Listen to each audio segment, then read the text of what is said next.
اعوذ باللہ من الشیطان الرجیم بسم اللہ الرحمن الرحیم اللہم صلی علی محمد وعلی آل محمد کما صلیت علی ابراہیم وعلی آل ابراہیم انک حمید مجید اللہم بارک علی محمد وعلی آل محمد کما بارکت علی ابراہیم وعلی آل ابراہیم انک حمید مجید رب اشرح لی صدری ویسر لی امری واحلل عقدۃ من لسانی یفقہوا قولی رب زدنی علما رب زدنی علما رب زدنی علما ربنا ظلمنا انفسنا وان لم تغفر لنا وترحمنا لنکونن من الخاسرین۔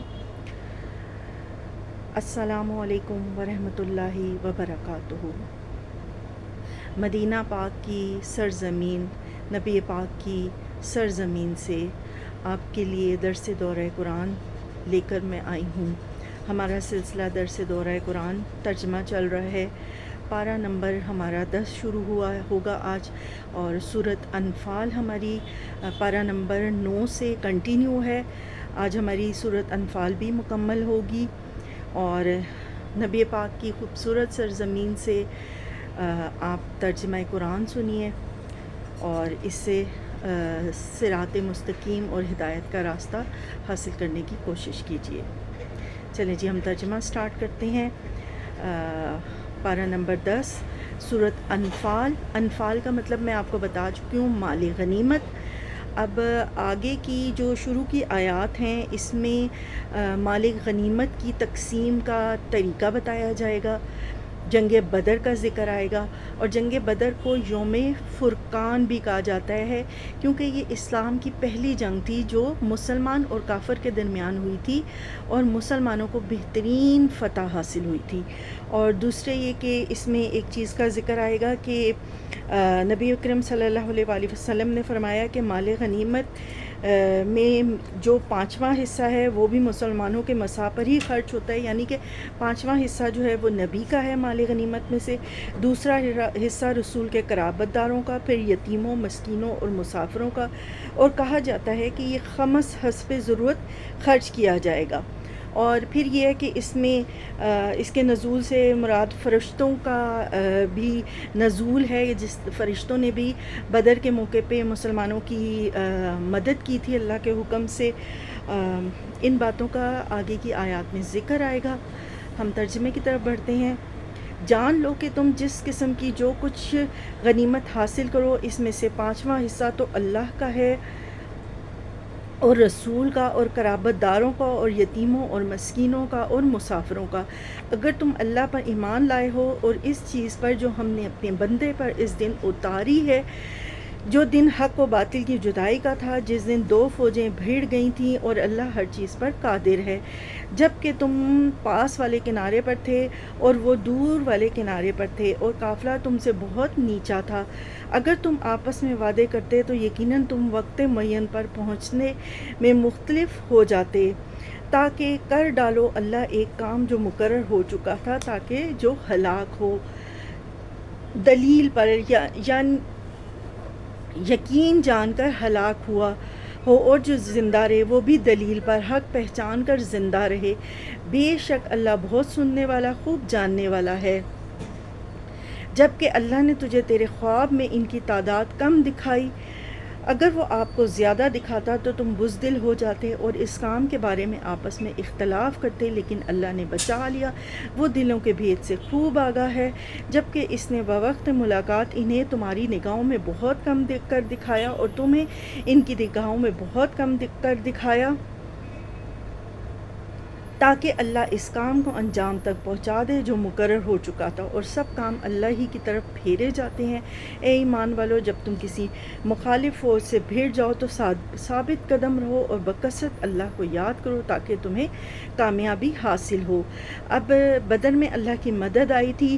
فتح اسباب سے نہیں بلکہ اللہ تعالیٰ کی مدد سے حاصل ہوتی ہے۔ انسان اپنے جتنے مرضی اسباب کر لے، جب تک رب تعالیٰ کی رضا اور رب تعالیٰ کی مدد نہیں ہوتی، کسی کام میں فتح حاصل نہیں ہوتی۔ اب آگے کی آیات میں جنگ کے آداب کا ذکر آئے گا، اور اس میں آپ صلی اللہ علیہ وسلم کی طرف سے اشارہ ہے کہ بھرپور جنگ کی تیاری کرو، مگر بھروسہ صرف اور صرف اللہ کی ذات پر رکھو۔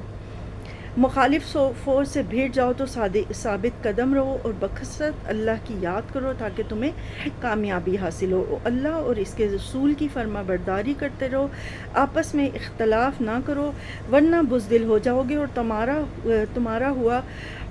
تمہاری ہوا اکھڑ جائے گی، اور صبر کرو، یقیناً اللہ صبر کرنے والوں کے ساتھ ہے۔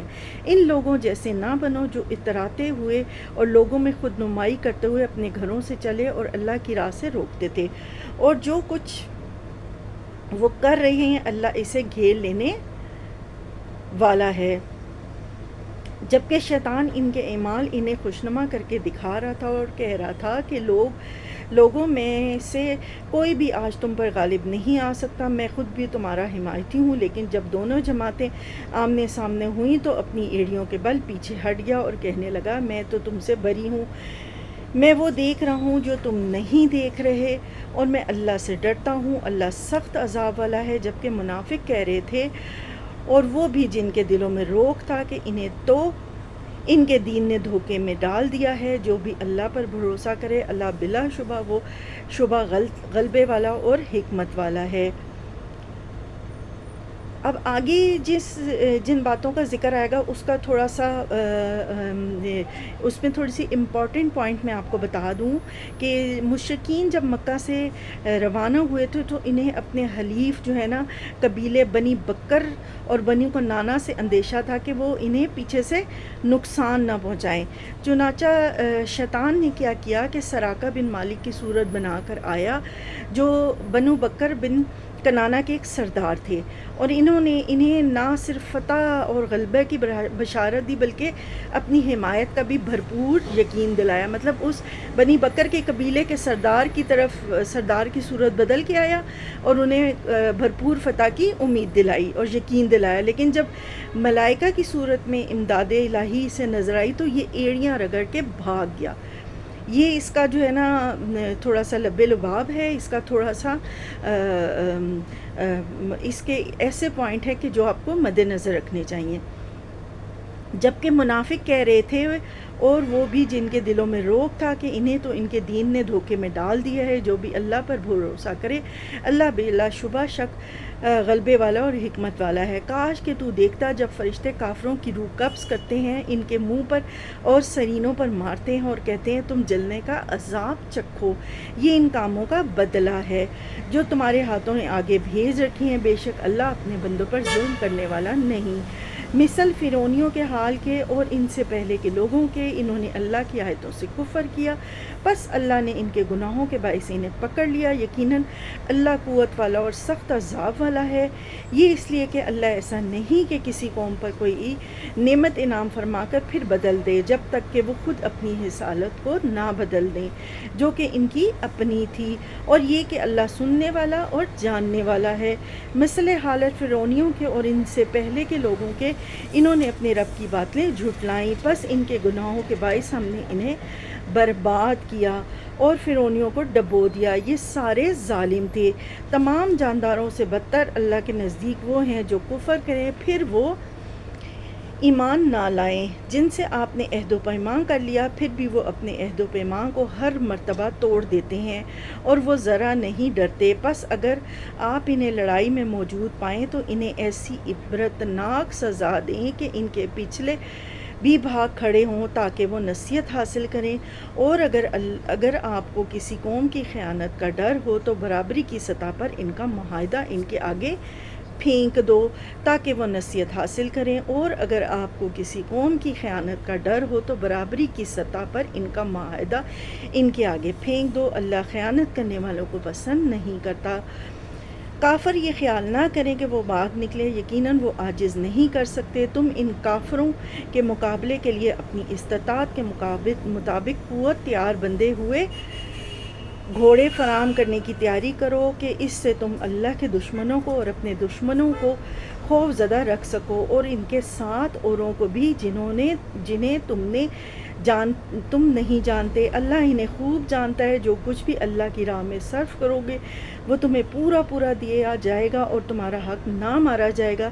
اگر وہ صلح کی طرف مائل ہوں تو بھی اس کی طرف مائل ہو جا اور اللہ پر بھروسہ رکھ، یقیناً وہ بہت سننے والا اور جاننے والا ہے۔ اور اگر وہ تجھ سے دغا بازی کرنا چاہیں گے تو اللہ تجھے کافی ہے، اسی نے اپنی مدد سے اور مومنوں سے تیری تائید کی ہے، اور ان کے دلوں میں باہمی الفت بھی اسی نے ڈالی ہے۔ زمین میں جو کچھ ہے تو اگر سارے کا سارا بھی خرچ کر ڈالتا تو بھی ان کے دل آپس میں نہ ملا سکتا، یہ تو اللہ ہی نے ان میں الفت ڈال دی ہے، وہ غالب اور حکمت والا ہے۔ اے نبی تجھے اللہ کافی ہے، ان مومنوں کو بھی جو تیری پیروی کر رہے ہیں۔ اے نبی ایمان والوں کو جہاد کا شوق دلائیے، اگر تم میں 20 بھی صبر کرنے والے ہوں گے تو 200 پر غالب رہیں گے، اور اگر تم میں 100 ہوں گے تو وہ 1000 کافروں پر غالب رہیں گے، اس لیے کہ وہ بے سمجھ لوگ ہیں۔ اچھا اب اللہ تمہارا بوجھ ہلکا کرتا ہے اور وہ خوب جانتا ہے کہ تم میں ناتوانی ہے، پس اگر تم میں سے 100 صبر کرنے والے ہوں گے تو وہ 200 پر غالب رہیں گے، اور اگر تم میں سے 1000 ہوں گے تو وہ اللہ کے حکم سے 2000 پر غالب رہیں گے۔ اب جنگ بدر میں 70 کافر جو ہیں وہ مارے گئے تھے اور 70 ہی قیدی بنائے گئے تھے، اور اس میں مومن کا جو ہے خارجی کردار اس کا بھی ذکر ہوگا آگے کی آیات میں۔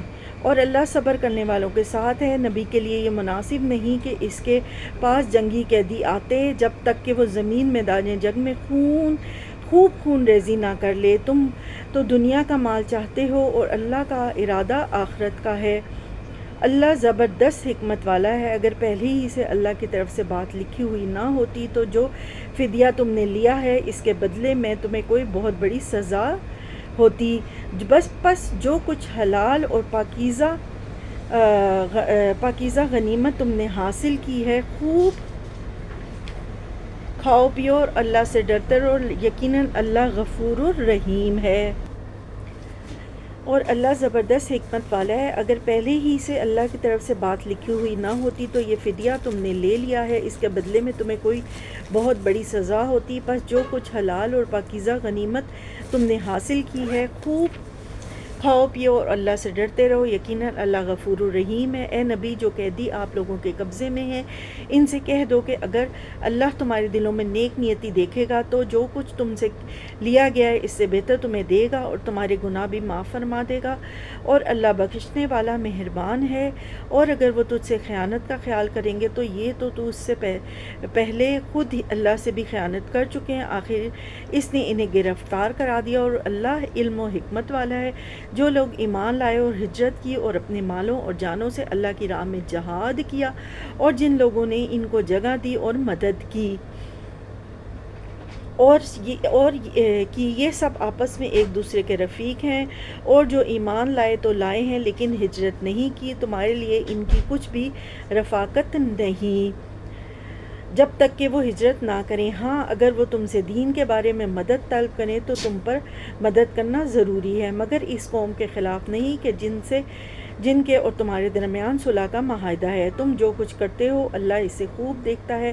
کافر آپس میں ایک دوسرے کے رفیق ہیں، اگر تم نے ایسا نہ کیا تو ملک میں فتنہ اور زبردست فساد برپا ہو جائے گا۔ جو لوگ ایمان لائے انہوں نے ہجرت کی اور اللہ کی راہ میں جہاد کیا، اور جنہوں نے جگہ دی اور مدد پہنچائی، وہی لوگ سچے مومن ہیں، ان کے لیے بخشش ہے اور عزت کی روزی۔ اور جو لوگ اس کے بعد ایمان لائے اور ہجرت کی اور تمہارے ساتھ ہو کر جہاد کیا، پس وہ لوگ بھی تم میں سے ہی ہیں۔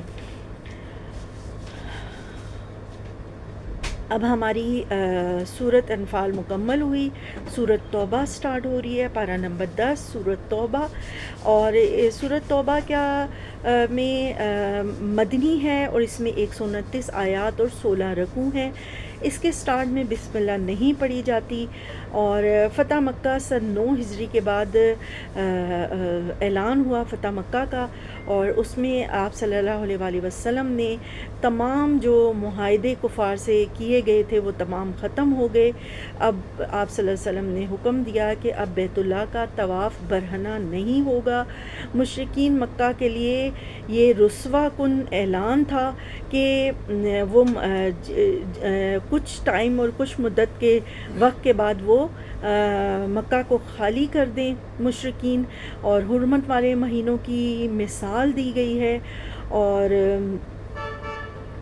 یہ ان باتوں کا آگے کی آیات میں ذکر آئے گا۔ چلیں جی ہم سورۃ توبہ پڑھتے ہیں۔ ترجمہ: اور رشتے ناتے والے اللہ کے حکم کے روح سے ایک دوسرے کے زیادہ حقدار ہیں، بے شک اللہ ہر چیز کو خوب جاننے والا ہے۔ اللہ اور اس کے رسول کی طرف سے صاف جواب ہے ان مشرکوں کے لیے جن سے تم نے صلح کا معاہدہ کیا تھا، پس اے مشرکو تم ملک میں 4 مہینے تک تو چل پھر لو، پھر جان لو کہ تم اللہ کو عاجز کرنے والے نہیں ہو، اور یہ بھی یاد رہے کہ اللہ کافروں کو رسوا کرنے والا ہے۔ اللہ اور اس کے رسول کی طرف سے لوگوں کو حج اکبر کے دن صاف اطلاع ہے کہ اللہ مشرکوں سے بیزار ہے، اور اس کا رسول بھی اگر اب بھی تم توبہ کر لو تو تمہارے حق میں بہتر ہے، اور اگر تم روگردانی کرو تو جان لو کہ تم اللہ کو ہرا نہیں سکتے، اور کافروں کو دردناک عذاب کی خوشخبری دے دیجئے۔ بجز ان مشرکوں کے جن سے تمہارا معاہدہ ہو چکا ہے، انہوں نے تمہیں ذرا سا بھی نقصان نہیں پہنچایا، نہ کسی کی تمہارے خلاف مدد کی ہے، تو تم بھی ان کے معاہدے کی مدت ان کے ساتھ پوری کرو۔ بلا شبہ اللہ پرہیزگاروں کو دوست رکھتا ہے۔ پھر جب حرمت والے مہینے گزر جائیں تو تم مشرکوں کو جہاں پاؤ قتل کرو، انہیں گرفتار کرو، ان کا محاصرہ کر لو، اور ان کی طاق میں ہر گھاٹی میں جا بیٹھو۔ ہاں اگر وہ توبہ کر لیں اور نماز کے پابند ہو جائیں اور زکوٰۃ ادا کرنے لگیں تو تم ان کی راہ چھوڑ دو، یقیناً اللہ بخشنے والا مہربان ہے۔ اگر مشرکوں میں سے کوئی تجھ سے پناہ طلب کرے تو تو اسے پناہ دے دے یہاں تک کہ وہ کلام اللہ سن لے، پھر تو اسے اس کی جائے امن تک پہنچا دے، یہ اس لیے کہ یہ لوگ بے علم ہیں۔ مشرکوں کا عہد اللہ اور اس کے رسول کے نزدیک کیسے رہ سکتا ہے سوائے ان کے جن سے تم نے عہد و پیمان مسجد حرام کے پاس کیا ہے، جب تک وہ لوگ تم سے معاہدہ نبھائیں تم بھی ان سے معاہدہ نبھاؤ۔ بلا شبہ اللہ متقیوں سے محبت رکھتا ہے۔ ان کے وعدے کا کیا اعتبار ان کا اگر تم پر غلبہ ہو جائے تو یہ قرابت داری کا خیال کریں نہ عہد و پیمان کا۔ اپنی زبانوں سے تو تمہیں پرچار رہے لیکن ان کے دل نہیں مانتے، ان میں سے اکثر تو فاسق ہیں۔ انہوں نے اللہ کی آیتوں کو بہت کم قیمت پر بیچ دیا اور اس کی راہ سے روکا، بہت برا ہے جو یہ کر رہے ہیں۔ یہ تو کسی مسلمان کے حق میں کسی رشتہ داری کا یا عہد کا مطلق لحاظ نہیں کرتے، یہ ہیں ہی حد سے گزرنے والے۔ اب بھی اگر یہ توبہ کر لیں اور نماز کے پابند ہو جائیں اور زکوٰۃ دیتے رہیں تو تمہارے دینی بھائی ہیں۔ ہم تو جاننے والوں کے لیے اپنی آیتیں کھول کر بیان فرما رہے ہیں۔ اگر یہ لوگ عہد و پیمان کے بعد بھی اپنی قسموں کو توڑ دیں اور تمہارے دین میں طعنہ زنی کریں تو تم بھی ان سرداران کفر سے بھیڑ جاؤ۔ ان کی قسمیں کوئی چیز نہیں، ممکن ہے کہ اس طرح وہ بھی باز آ جائیں۔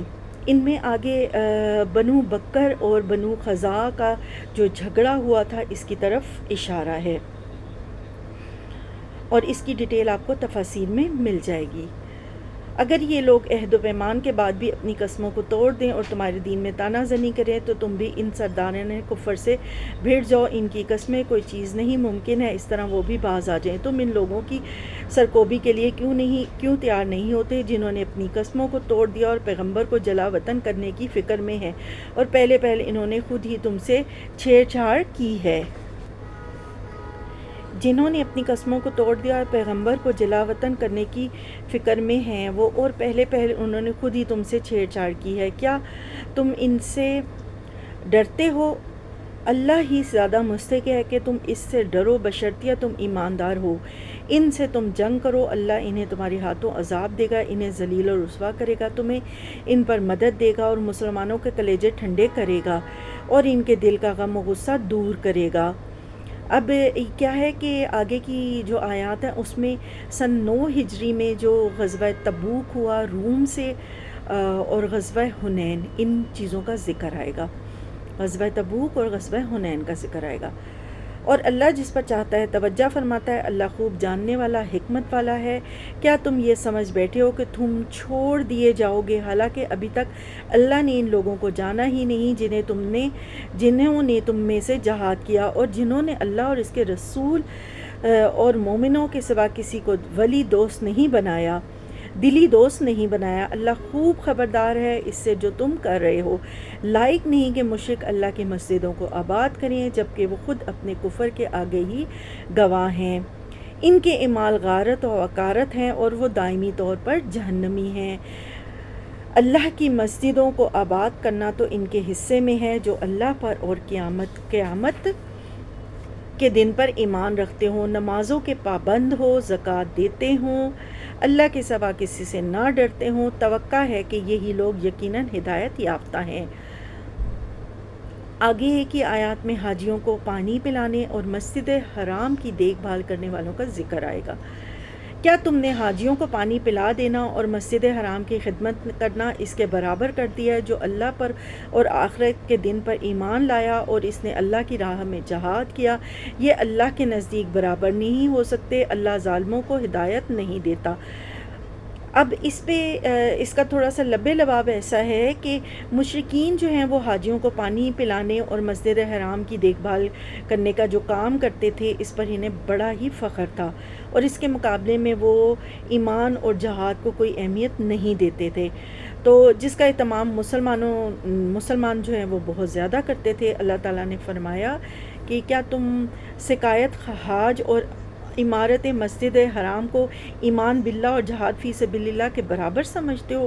یاد رکھو کہ اللہ کے نزدیک یہ برابر نہیں ہے، بلکہ مشرک کا کوئی عمل بھی مقبول نہیں ہے، چاہے وہ صورتہ خیر ہو یا جیسا کہ اس سے پہلے کی آیت کے جملے میں واضح کیا جا سکا ہے، اور بعض روایات میں جو ہے نا اس کا سبب نزول سبب جو ہے نا مسلمانوں کی آپس کی ایک گفتگو کو بھی بتایا گیا ہے کہ ایک روز منبر نبی کے قریب کچھ مسلمان جمع تھے۔ ان میں سے ایک نے کہا کہ اسلام لانے کے بعد میرے نزدیک سب سے بڑا عمل حاجیوں کو پانی پلانا ہے، دوسرے نے کہا مسجد حرام کو آباد کرنا ہے، تیسرے نے کہا بلکہ جہاد فی سبیل اللہ ہے۔ ان تمام عمل کو آپس میں مسلمانوں کی آپس میں ڈسکشن ہو رہی تھی، تو اس میں جو ہے نا حضرت عمر نے جب انہیں اس طرح کی باہم گفتگو کرتے ہوئے دیکھا تو انہوں نے ان کو ڈانٹا اور فرمایا کہ منبر رسول کے قریب اونچی آواز مت کرو، اور یہ تقریباً جمعے کا دن تھا، روایات سے ثابت ہے۔ تو جب یہ مسئلہ نبی پاک کی خدمت میں پیش کیا گیا تو آپ صلی اللہ علیہ وآلہ وسلم نے جو ہے وہ جہاد فی سبیل اللہ کو سب سے زیادہ اہمیت دی، اور پھر ان آیات کا نزول سے بھی ان چیزوں سے کو ریلیٹ کیا جا سکتا ہے۔ ٹھیک ہے، کیا تم نے حاجیوں کو پانی پلا دینا اور مسجد حرام کی خدمت کرنا اس کے برابر کر دیا جو اللہ پر اور آخرت کے دن پر ایمان لایا اور اس نے اللہ کی راہ میں جہاد کیا؟ یہ اللہ کے نزدیک برابر نہیں ہو سکتے ہیں، اور ظالموں کو ہدایت نہیں دیتا۔ اللہ ظالموں کو ہدایت نہیں دیتا۔ جو لوگ ایمان لائے، ہجرت کی، اللہ کی راہ میں اپنے مال اور اپنی جان سے جہاد کیا، وہ اللہ کے ہاں بہت بڑے مرتبے والے ہیں، اور یہی لوگ مراد پانے والے ہیں۔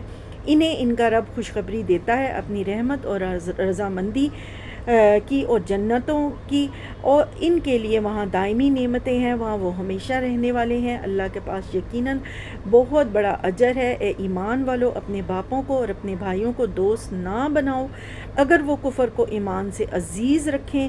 تم میں سے جو بھی ان سے محبت رکھے گا تو وہ ظالم ہے۔ آپ کہہ دیجئے کہ اگر تمہارے باپ، تمہارے بیٹے، تمہارے بھائی اور تمہاری بیویاں، تمہارے کنبے، قبیلے اور تمہارے کمائے ہوئے مال اور وہ تجارت جس کی کمی سے تم ڈرتے ہو اور وہ حویلیاں جنہیں تم پسند کرتے ہو، اگر یہ ساری چیزیں تمہیں اللہ اور اس کے رسول سے اور اس کی راہ میں جہاد کرنے سے زیادہ عزیز ہیں تو تم اللہ کے حکم سے عذاب کے آنے کا انتظار کرو، اور اللہ فاسقوں کو ہدایت نہیں دیتا۔ یقیناً اللہ نے بہت سے میدانوں میں تمہیں فتح دی ہے، اور حنین کی لڑائی والے دن بھی جب کہ تم اپنی کثرت پر ناز ہو گیا تھا، لیکن اس نے تمہیں کوئی فائدہ نہ دیا، بلکہ زمین میں باوجود اپنی کشادگی کے تم پر تنگ ہو گئی، پھر تم پیٹ پھیر کر بھاگ کھڑے ہوئے۔ اچھا، فتح مکہ کے 2 ہفتے کے بعد غزوہ حنین ہوئی، اور حنین مکہ اور طائف کے درمیان ایک وادی کا نام ہے، اور یہ 2 قبیلے تھے، بنو حوازن اور بنو ثقیف۔ یہ ان کے ساتھ جو ہے نا یہ غزوہ حنین ہوئی تھی۔ پھر اللہ نے اپنی طرف سے تسکین اتاری اپنے نبی پر اور مومنوں پر، اور ایسے لشکر بھیجے جنہیں تم نے نہیں دیکھا، اور کافروں کو پوری سزا دی، اور ان کفار کا یہی بدلہ تھا۔ پھر اس کے بعد بھی اللہ جس پر چاہے گا توجہ فرمائے گا، اور اللہ ہی بخشش و مہربانی کرنے والا ہے۔ اے ایمان والو، بے شک مشرک بالکل ہی ناپاک ہیں، وہ اس سال کے بعد مسجد حرام کے پاس بھی نہ بھٹکنے پائیں۔ اگر تمہیں مفلسی کا خوف ہے تو اگر اللہ چاہے تو اپنے فضل سے تمہیں دولت مند کر دے، بے شک اللہ علم و حکمت والا ہے۔ ان لوگوں سے لڑو جو اللہ پر اور قیامت کے دن پر ایمان نہیں لاتے، جو اللہ اور اس کے رسول کی حرام کردہ شے کو حلال نہیں جانتے، نہ کہ دین حق کو قبول کرتے ہیں، ان لوگوں میں سے جنہیں کتاب دی گئی ہے، یہاں تک کہ وہ ذلیل و خوار ہو کر اپنے ہاتھ سے جزیہ ادا کریں۔ یہود کہتے ہیں کہ عزیر اللہ کا بیٹا ہے، اور نصرانی کہتے ہیں مسیح اللہ کا بیٹا ہے۔ یہ قول صرف ان کے منہ کی بات ہے، اگلے منکروں کی بات کی یہ بھی نقل کرنے لگے، انہیں اللہ غارت کرے وہ کدھر بہہ کے جا رہے ہیں۔ ان لوگوں نے اللہ کو چھوڑ کر عالموں اور درویشوں کو رب بنا لیا، اور مسیح کے بیٹے کو بھی، حالانکہ انہیں صرف ایک اللہ ہی کی عبادت کا حکم دیا گیا تھا جس کے سوا کوئی معبود نہیں، وہ پاک ہے ان کے شریک مقرر کرنے سے۔ وہ چاہتے ہیں کہ اللہ کے نور کو اپنے منہ سے بجھا دیں، اور اللہ انکاری ہے مگر اسی بات کا کہ اپنا نور پورا کرے، گو کافر ناخوش رہیں۔ اس نے اپنے رسول کو ہدایت اور سچے دین کے ساتھ بھیجا ہے کہ اسے وہ تمام ادیان پر غالب کر دے، اگرچہ مشرک برا مانے۔ اے ایمان والو، اکثر علماء اور عابد لوگوں کا مال ناحق کھا جاتے ہیں اور اللہ کی راہ سے روک دیتے ہیں۔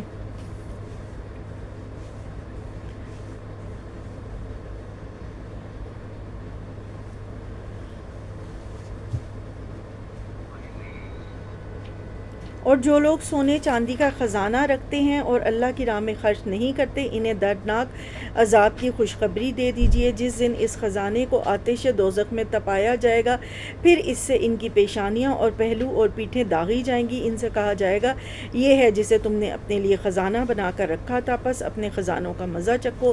بے شک مہینوں کی گنتی اللہ کے نزدیک کتاب اللہ میں 12 کی ہے، اسی دن سے جب سے آسمان و زمین کو اس نے پیدا کیا ہے۔ ان میں سے 4 مہینے حرمت کے ہیں، یہی درست دین ہے۔ تم ان مہینوں میں اپنی جانوں پر ظلم نہ کرو، اور تم مشرکوں سے جہاد کرو جیسے کہ وہ تم سب سے لڑتے ہیں، اور جان لو کہ اللہ متقیوں کے ساتھ ہے۔ مہینوں کو آگے پیچھے کر دینا کفر میں زیادتی ہے، اس سے وہ لوگ گمراہی میں ڈالے جاتے ہیں جو کافر ہیں۔ 1 سال تو اسے حلال کر لیتے ہیں اور 1 سال اسی کو حرمت والا کر لیتے ہیں، تاکہ اللہ نے جو حرمت رکھی ہے اس کے شمار میں تو موافقت کر لیں۔ اب آگے غزوہ تبوک جو ہے وہ رومیوں سے ہوئی تھی، اور یہ نبی پاک صلی اللہ علیہ وآلہ وسلم کی زندگی کی آخری جنگ تھی، اور فتح مکہ کے تقریباً 1 سال کے بعد ہوئی تھی۔ آگے غزوہ تبوک کا ذکر آئے گا۔ اور تم تمام مشرکوں سے جہاد کرو جیسا وہ تم سب سے لڑتے ہیں، جان لو کہ اللہ متقیوں کے ساتھ ہے۔ مہینوں کو آگے پیچھے کر دینا کفر میں زیادتی ہے، اس سے وہ لوگ گمراہی میں ڈالے جاتے ہیں جو کافر ہیں۔ 1 سال تو اسے حلال کر لیتے ہیں اور 1 سال اسی کو حرمت والا کر لیتے ہیں، تاکہ اللہ نے جو حرمت رکھی ہے اس کے شمار میں تو موافقت کر لیں، پھر اسے حلال بنا لیں جسے اللہ نے حرام کیا ہے۔ ان کے لیے ان کے بڑے کام خوشنما بنا دیے گئے ہیں، اور قوم کفار کی اللہ رہنمائی نہیں فرماتا۔ اے ایمان والو، تمہیں کیا ہو گیا ہے کہ جب تم سے کہا جاتا ہے کہ چلو اللہ کے راستے میں کوچ کرو تو تم زمین سے لگے جاتے ہو؟ کیا تم آخرت کے غوث دنیا ہی کی زندگی پر ریجھ گئے ہو؟ سنو، دنیا کی زندگی تو آخرت کے مقابلے میں بہت تھوڑی ہے۔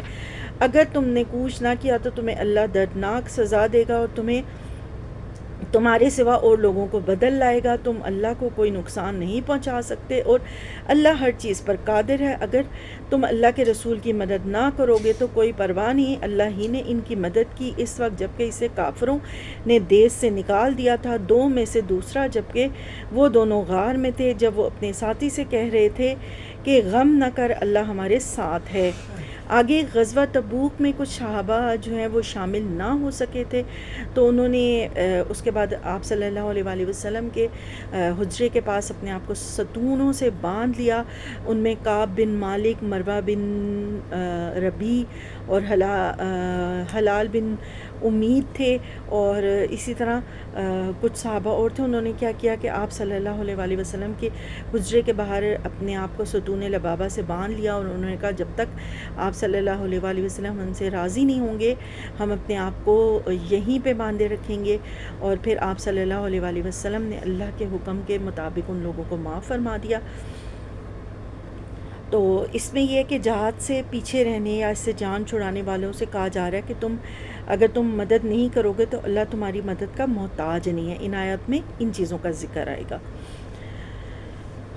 اور اللہ ہر چیز پر قادر ہے۔ اگر تم اللہ کے رسول کی مدد نہ کرو گے تو کوئی پرواہ نہیں، اللہ ہی نے ان کی مدد کی اس وقت جبکہ اسے کافروں نے دیس سے نکال دیا تھا، دو میں سے دوسرا جبکہ دونوں غار میں تھے۔ اب یہ ہجرت مدینہ کے وقت آپ صلی اللہ علیہ وآلہ وسلم اور حضرت ابو بکر صدیق رضی اللہ تعالیٰ عنہ جو غار ثور میں تھے، اس کی طرف جو ہے وہ اشارہ ہے۔ دو میں سے دوسرا جبکہ وہ دونوں غار میں تھے، جب وہ اپنے ساتھی سے کہہ رہے تھے کہ غم نہ کر، اللہ ہمارے ساتھ ہے۔ پھر اللہ نے اس پر اپنی طرف سے تسکین قلب نازل فرمائی، ان لشکروں میں سے اس کی مدد کی جنہیں تم نے دیکھا ہی نہیں، اس نے کافروں کی بات پست کر دی، اور بلند و بالا تو اللہ ہی کا کلمہ ہے، اللہ غالب ہے، خوب حکمت والا ہے۔ ہلکے بھی نکلو اور بوجھل بھی، اور راہ رب میں اپنے مال و جہان سے جہاد کرو، یہی تمہارے لیے بہتر ہے اگر تم جانتے ہو۔ اگر جلد وصول ہونے والا مال و اسباب ہوتا اور سفر بھی ہلکا ہوتا تو وہ ضرور آپ کے پیچھے ہو لیتے، لیکن ان پر وہ مسافت دور ہو گئی۔ اب تو وہ اللہ کی قسمیں کھائیں گے کہ اگر ہم میں قوت و طاقت ہوتی تو ہم یقیناً آپ کے ساتھ نکلتے۔ وہ اپنی جانوں کو خود ہی ہلاکت میں ڈال رہے ہیں، اور اللہ جانتا ہے کہ وہ قطع جھوٹے ہیں۔ اللہ تجھے معاف فرما دے، تو نے انہیں کیوں اجازت دے دی؟ بیشتر اس کے کہ تیرے سامنے سچے لوگ ظاہر ہو جاتے اور تو جھوٹے لوگوں کو بھی جان لیتا۔ اللہ پر اور قیامت کے دن پر ایمان و یقین رکھنے والے تو مالی اور جانی جہاد سے رک رہنے کی کبھی بھی تجھ سے اجازت نہیں کریں گے، اور اللہ ہر پرہیزگاروں کو خوب جانتا ہے۔ یہ اجازت تو تجھ سے وہی طلب کرتے ہیں جنہیں نہ اللہ پر ایمان ہے، نہ آخرت کے دن کا یقین ہے، جن کے دل شک میں پڑے ہوئے ہیں، وہ اپنے شک میں پڑے تردد کر رہے ہیں۔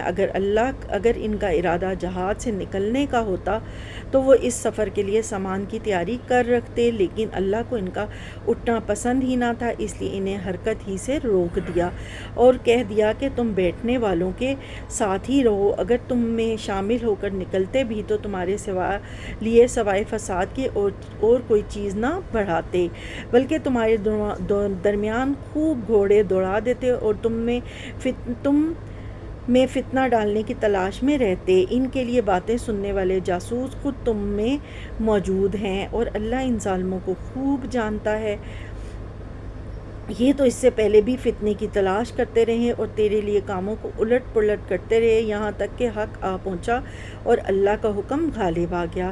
اگرچہ ان کو ناگوار ہی گزرا، ان میں سے کوئی تو کہتا ہے مجھے اجازت دیجیے، مجھے فتنے میں نہ ڈالیے، آگاہ رہو، وہ تو فتنے میں پڑ چکے ہیں اور یقیناً دوزخ کافروں کو گھیر لینے والی ہے۔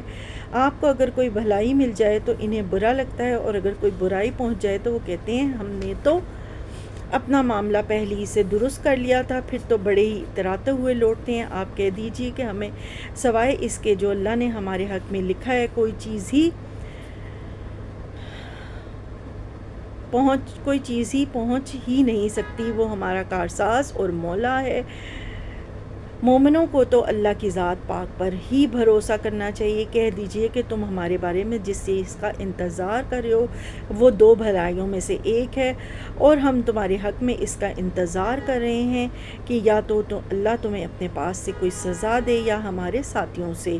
بس ایک طرف تم منتظر ہو، دوسری جانب تمہارے ساتھ بھی ہم بھی منتظر ہیں۔ کہہ دیجئے کہ تم خوشی یا ناخوشی کسی طرح بھی خرچ کرو، قبول تو ہرگز نہ کیا جائے گا، یقیناً تم فاسق لوگ ہو۔ کوئی سبب ان کے خرچ کی قبولیت کے نہ ہونے کا اس کے سوا نہیں کہ وہ اللہ اور اس کے رسول کے منکر ہیں، اور بڑی کاہلی سے ہی نماز کو آتے ہیں اور برے دل سے ہی خرچ کرتے ہیں۔ بس آپ کو ان کے مال اور اولاد تعجب میں نہ ڈال دیں۔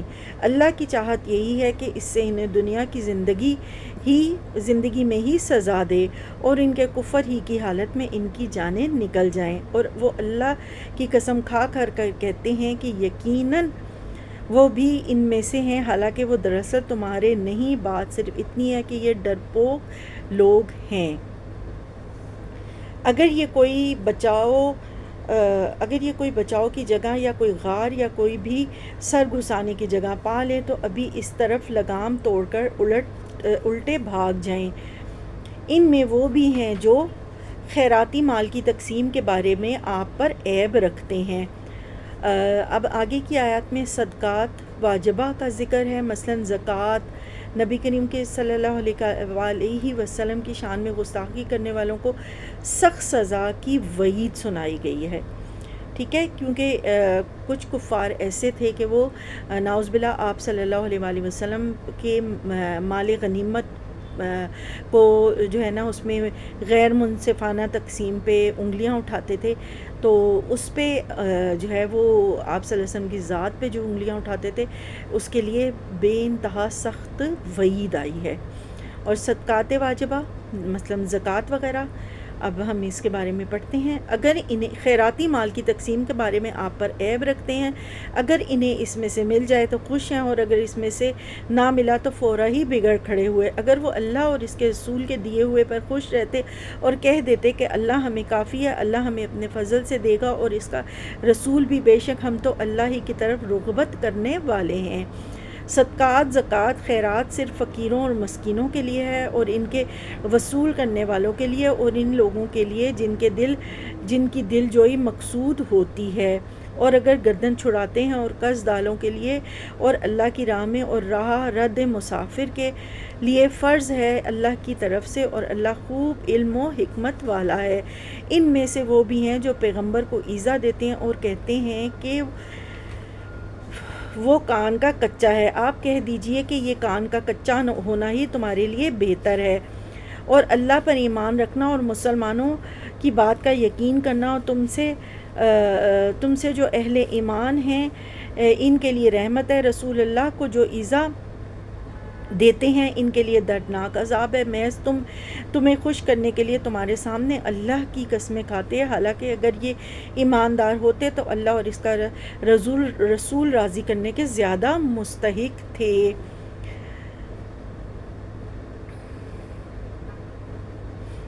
کیا یہ نہیں جانتے کہ جو اللہ اور اس کے رسول کی مخالفت کرے گا اس کے لیے یقیناً دوزخ کی آگ ہے جس میں وہ ہمیشہ رہنے والا ہے۔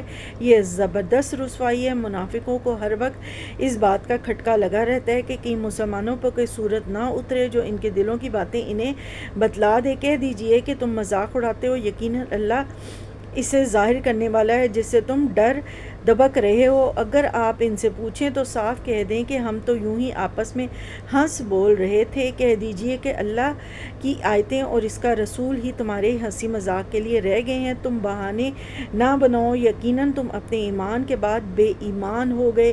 اگر ہم تم میں سے کچھ لوگوں سے درگزر بھی کر لیں تو کچھ لوگوں کو سنگین سزا بھی دیں گے کیونکہ وہ واقعی مجرم ہیں۔ تمام منافق مرد عورتیں آپس میں ایک ہی ہیں، یہ بری باتوں کا حکم دیتے ہیں اور بھلی باتوں سے روکتے ہیں۔ تمام منافق مرد عورتیں آپس میں ایک ہی ہیں، یہ بری باتوں کا حکم دیتے ہیں اور بھلی باتوں سے روکتے ہیں، اور اپنی مٹھی بند رکھتے ہیں۔ یہ اللہ کو بھول گئے ہیں، اللہ نے انہیں بھلا دیا ہے۔ بے شک منافق ہی فاسق و بد کردار ہیں۔ اللہ ان منافق مردوں، عورتوں اور کافروں سے جہنم کی آگ کا وعدہ کر چکا ہے جہاں وہ ہمیشہ رہنے والے ہیں، وہی انہیں کافی ہے۔ ان پر اللہ کی پھٹکار ہے اور انہی کے لیے دائمی عذاب ہے۔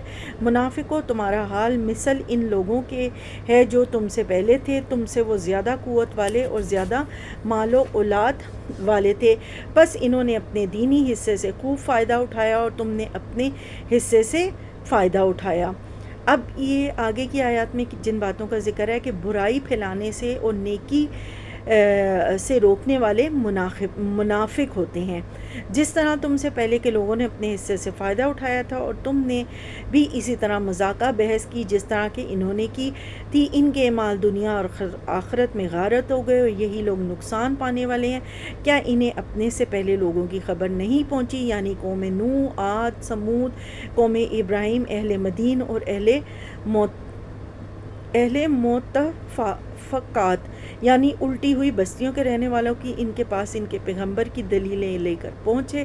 اللہ ایسا نہ تھا کہ ان پر ظلم کرے، بلکہ انہوں نے خود ہی اپنے اوپر ظلم کیا۔ مومن مرد عورتیں آپس میں ایک دوسرے کے مددگار و معاون ہیں، دوست ہیں۔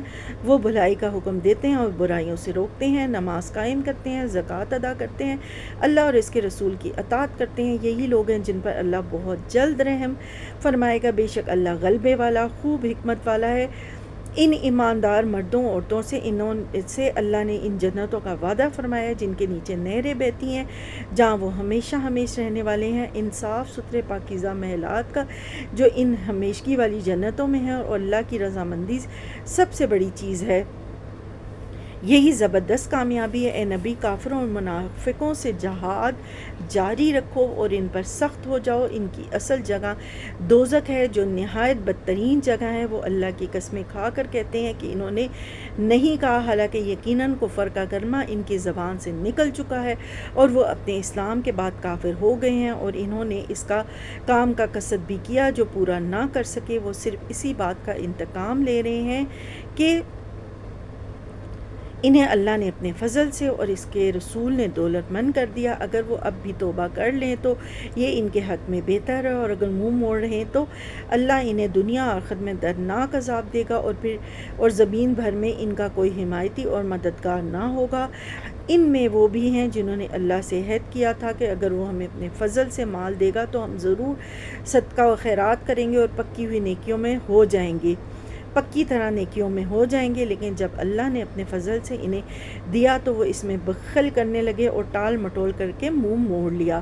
بس اس کی سزا میں اللہ نے ان کے دلوں میں نفاق ڈال دیا اللہ سے ملنے کے دن تک، کیونکہ انہوں نے اللہ سے کیے ہوئے وعدے کا خلاف کیا اور اس لیے وہ جھوٹ بولتے رہے۔ کیا وہ نہیں جانتے کہ اللہ کون ہے؟ ان کے دل کا بھید اور ان کی سرگوشی سب معلوم ہے۔ اللہ غیب کی تمام باتوں سے خبردار ہے۔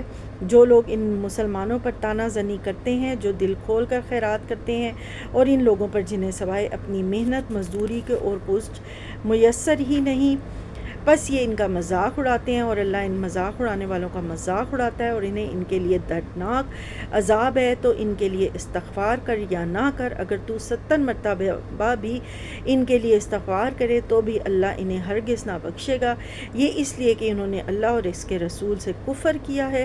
ایسے فاسق لوگوں کو اللہ ہدایت نہیں دیتا۔ پیچھے رہ جانے والے لوگ رسول اللہ کے جانے کے بعد اپنے بیٹھے رہنے پر خوش ہیں۔ انہوں نے اللہ کی راہ میں اپنے مال اور جانوں سے جہاد کرنا ناپسند کیا، اور انہوں نے کہہ دیا کہ اس گرمی میں مت نکلو۔ کہہ دیجئے کہ دوزخ کی آگ بہت ہی سخت گرم ہے، کاش کہ وہ سمجھتے ہوتے۔ جہنم کی آگ کا ذکر ہے، اللہ کی راہ میں نہ نکلنے والوں کا ذکر اور انجام ہے۔ بس انہیں چاہیے کہ بہت کم ہنسیں اور بہت زیادہ روئیں بدلے میں ان کے جو وہ کرتے تھے۔ بس اگر اللہ آپ کو ان کی کسی جماعت کی طرف لوٹا کر واپس لے آئے، پھر وہ آپ سے میدان جنگ میں نکلنے کی اجازت طلب کریں تو آپ کہہ دیجئے کہ تم میرے ساتھ ہرگز نہیں چل سکتے اور نہ میرے ساتھ تم دشمنوں سے لڑائی کر سکتے ہو۔ تم نے پہلی مرتبہ ہی بیٹھ رہنے کو پسند کیا، پس تم پیچھے رہ جانے والوں میں ہی بیٹھے رہو۔ ان میں سے کوئی مر جائے تو آپ اس کے جنازے کی ہرگز نماز نہ پڑھیں اور نہ اس کی قبر پر کھڑے ہوں، یہ اللہ اور اس کے رسول کے منکر ہیں۔ اور مرتے دم تک بدکار بے اطاعت رہے ہیں۔ آپ ان کے مال و اولاد سے تعجب نہ کرنا، اللہ کی چاہت یہی ہے کہ انہیں ان چیزوں سے دینوی سزا دے اور یہ اپنی جانیں نکلنے تک کافر ہی رہیں۔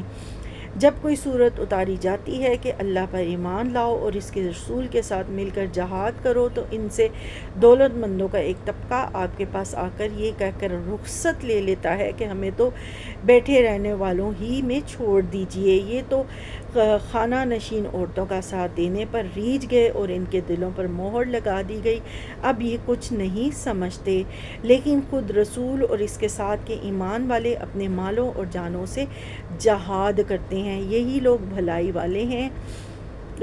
والے ہیں اور یہی لوگ کامیابی حاصل کرنے والے ہیں۔ انہی کے لیے اللہ نے وہ جنتیں تیار کی ہیں جن کے نیچے نہریں جاری ہیں، ان میں وہ ہمیشہ رہنے والے ہیں، یہی بہت بڑی کامیابی ہے۔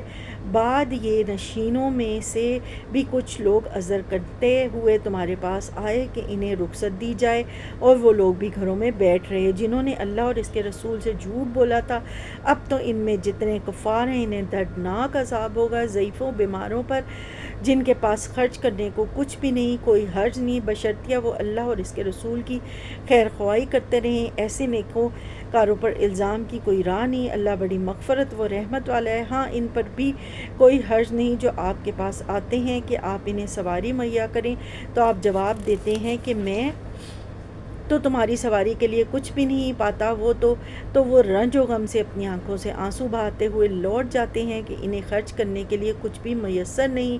الزام تو در حقیقت ان لوگوں پر ہے جو باوجود دولت مند ہونے کے آپ سے اجازت طلب کرتے ہیں، یہ خانہ نشین عورتوں کا ساتھ دینے پر خوش ہیں اور ان کے دلوں پر اللہ نے مہر لگا دی ہے، لہٰذا اب وہ کچھ نہیں جانتے۔ اب ہمارا پارہ نمبر 10 جو ہے وہ مکمل ہوا۔ اللہ رب العزت جو ہے وہ ہم سب کو اس پارے میں جو ہم نے خیر پڑھی ہے، اللہ تعالی ہم سب کو وہ خیر عطا کرے، جو شر پڑا ہے، جو جہنم کی وعیدیں پڑی ہیں، رب تعالی ہم سب کو ان سے بچا کے رکھے۔ اللہ تعالی ہم سب کو جہنم سے خلاصی دے، ہم سب کے نامہ اعمال دائیں ہاتھ میں دے۔ رب تعالی ہمیں اپنے گناہوں سے توبہ کرنے کی توفیق عطا فرمائے۔ رب تعالی اس رمضان کی برکت، اس رمضان کے رحمتوں اور برکتوں والے عشرے میں ہم سب کی روزے، ہم سب کی عبادات کو قبول فرمائے اور ہم سب کو باب ریان سے جنت میں داخل فرمائے، ہماری عبادتوں کو قبول فرمائے۔ اللہ رب العزت ہمیں اس قرآن کی رسی کو مضبوطی سے تھامنے کی توفیق عطا فرمائے، اس قرآن کی راہ ہدایت دکھائے، صراط مستقیم پر چلائے۔